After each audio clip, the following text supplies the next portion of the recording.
Ayun nga guys, welcome back sa ating YouTube channel na naman at ang topic natin ngayon ay tungkol sa puso ni Lola Maria. Oops! Bago kayo hindi manood, wait lang, may sasabihin ako sa inyong napaka-importante.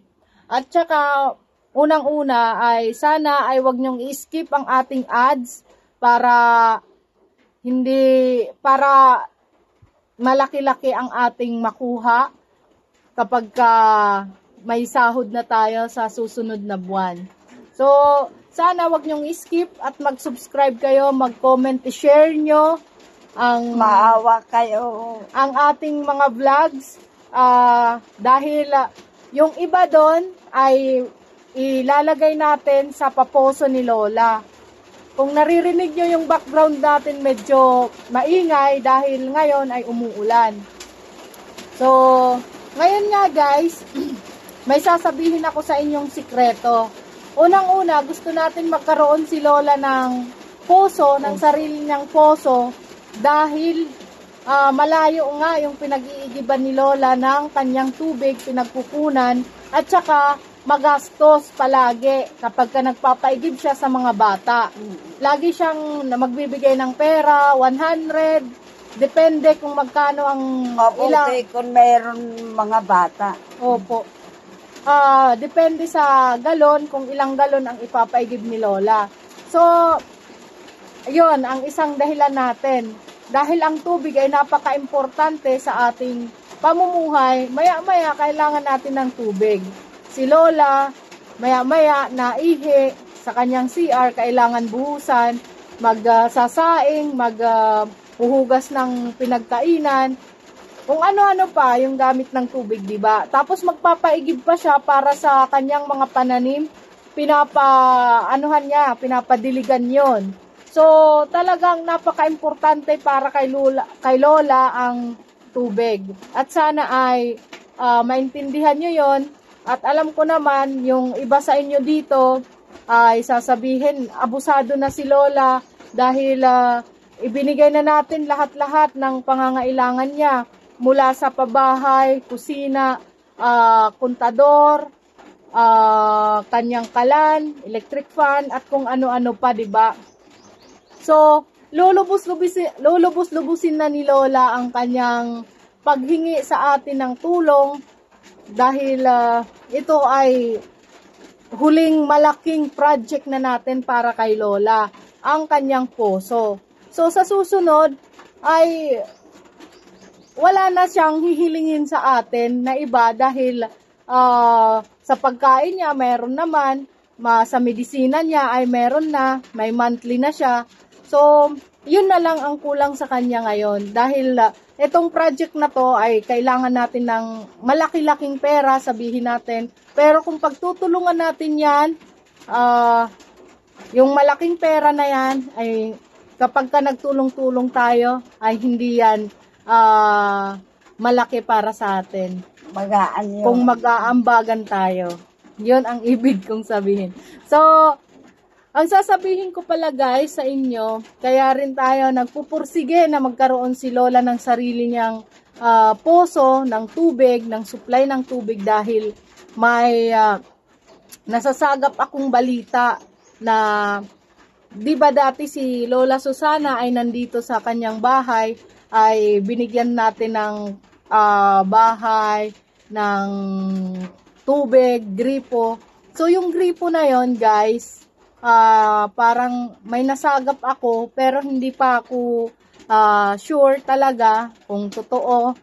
Ang sabi daw niya, baka nagbabalak siyang ipa-disconnect yung kanyang connection ng gripo dito sa kanyang dating bahay at ipapatransfer doon sa kanilang bagong tahanan.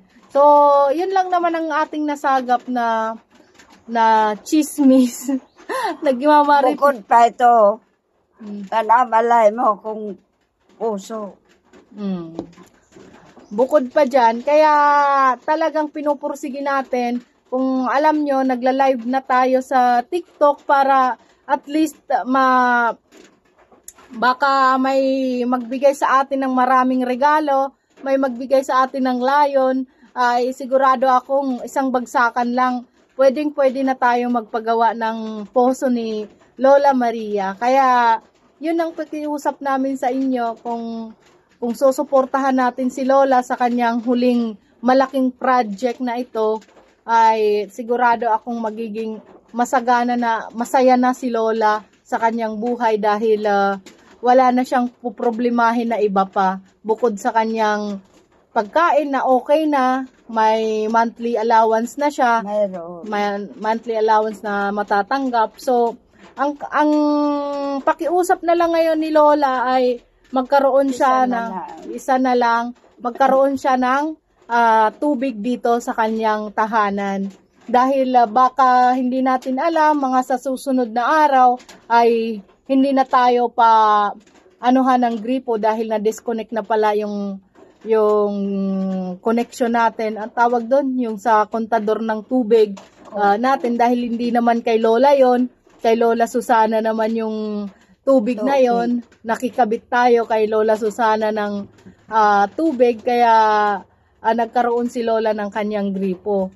So, kapag dinisconnect yon, kasi may karapatan si Lola Susana na i-disconnect yung tubig na yon, ay kapag nagkaroon ng tulo yung gripo ni Lola Maria, pati mawawalan siya ng dito, connection sa kanyang tubig sa gripo. Parehas man la, waray koneksyon na dito tubig. Mag-emo kung puso.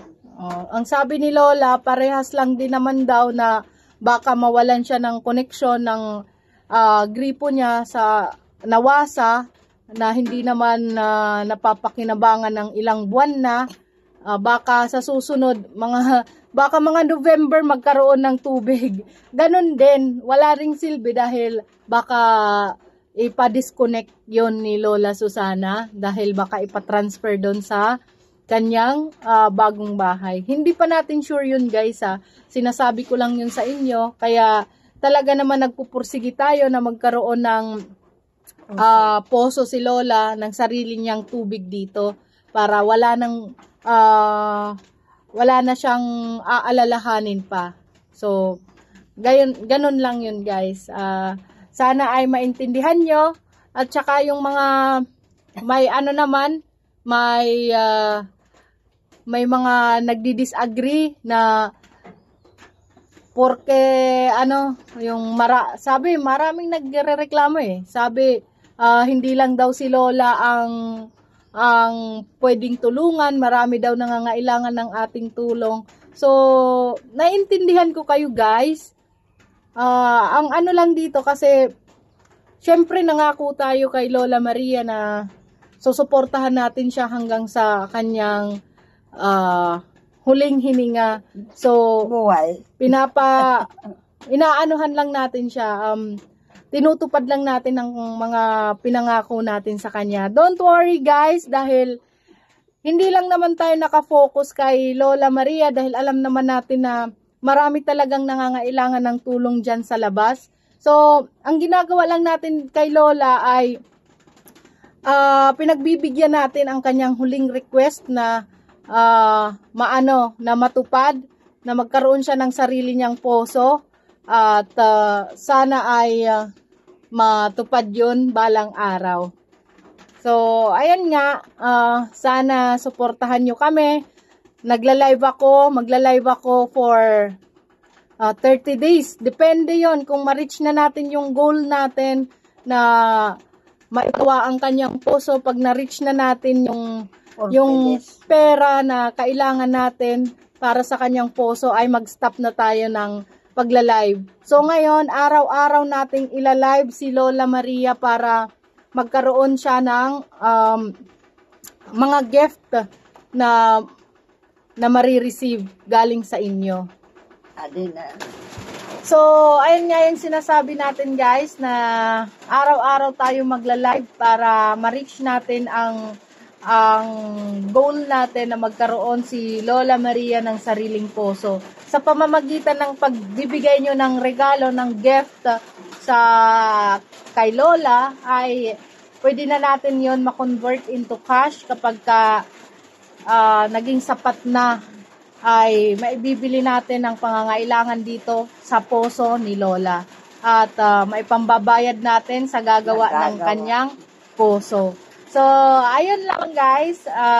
Sana ay naintindihan nyo kung bakit natin ginagawa to para kay Lola.